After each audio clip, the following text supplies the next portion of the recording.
Bismillahirrahmanirrahim. Assalamualaikum warahmatullahi wabarakatuh. Alhamdulillah. Wassalatu wassalamu ala rasulillah wa ala alihi wa sahbihi ajma'in. Amma ba'du. Kita ketahui bahwasanya di dalam sebab-sebab seseorang bisa saling mewarisi adalah ada 3 hal disebutkan di dalam asbabul irs, yaitu yang pertama nasab, yang kedua nikah, yang ketiga adalah wala atau perbudakan. Ketika seseorang terikat oleh 3 sebab ini, maka mereka itu bisa saling mewarisi satu sama lain. Namun bagaimana apabila dari salah satu sebab waris itu, contohnya adalah pernikahan yang tidak tercatat oleh hukum di Indonesia, apakah akan menjadi sebab terganggunya seseorang mendapatkan waris? Baik, maka hari ini insya Allah saya akan menjelaskan dari hasil review atau resume jurnal yang ini adalah untuk memenuhi tugas mata kuliah ilmu waris yang diampu oleh Ustadz Yusdihab hafizahullah taala. Baik, di sini saya akan mereview satu jurnal dengan berjudul Dampak Nikah Siri Terhadap Hak Waris Anak dalam Perspektif Fikih dan Hukum Positif, yang ditulis oleh Mas Ud dari Fakultas Hukum Universitas Diponegoro. Ini sudah saya review, sudah saya resume. Ini hasil reviewnya. Baik, kita mulai.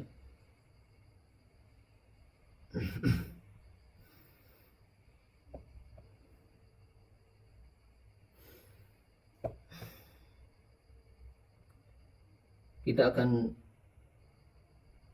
mereview jurnal milik Pak Mas'ud ini dengan judul Dampak Nikah Siri Terhadap Hak Waris Anak. Jurnal ini menarik karena membahas benturan antara fikih mewaris dan hukum positif di Indonesia.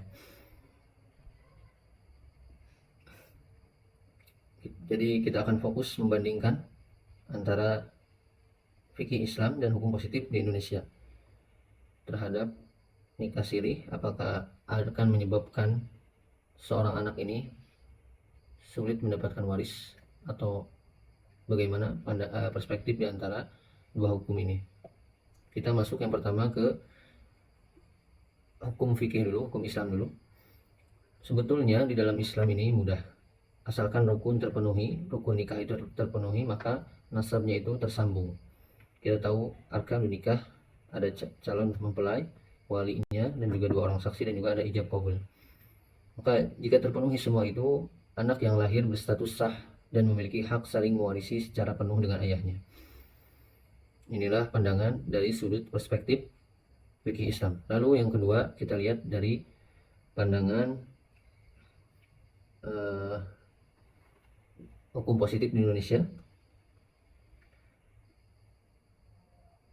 Dan permasalahan ini muncul di poin kedua ini, bahwasanya negara kita mewajibkan setiap masyarakat untuk mencatatkan perkawinannya secara undang-undang yang berlaku. Ini berdasarkan Undang-Undang Nomor 1 tahun 1974 pasal 2.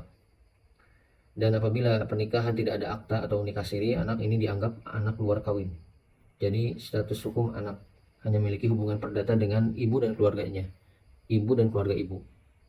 Hak waris dari ayah tertutupi. Inilah dampak fatal apabila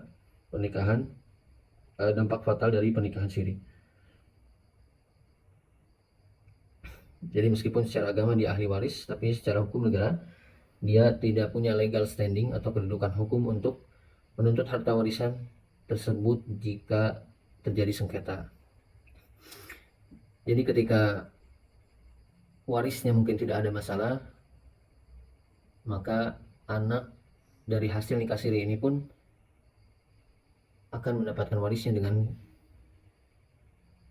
normal gitu. Akan tetapi apabila terjadi sengketa di dalam waris, maka anak hasil nikah siri ini tidak akan bisa menggugat ke pengadilan karena dianggap cacat hukum, cacat administrasi. Inilah benturan dua realitas hukum. Dalam perspektif Islam, status anak ini sah dan mendapatkan waris, tapi dalam perspektif hukum positif, anak dari hasil nikah siri ini dianggap anak luar kawin, jadi hak waris dari bapaknya tertutupi karena dia hanya bisa dinisbatkan kepada ibunya. Jadi hukuman yang berlaku saat sengketa terjadi di pengadilan, jelas hukum positif yang berlaku.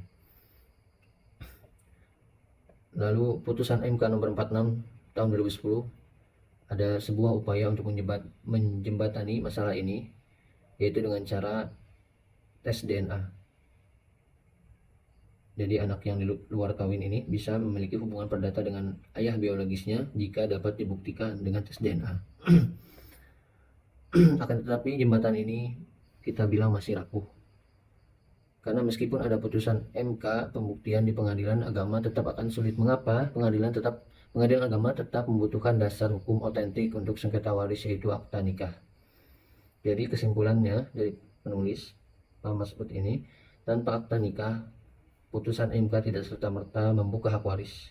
Tindakan tidak mencatatkan nikah dianggap penyelundupan hukum. Sekarang kita masuk ke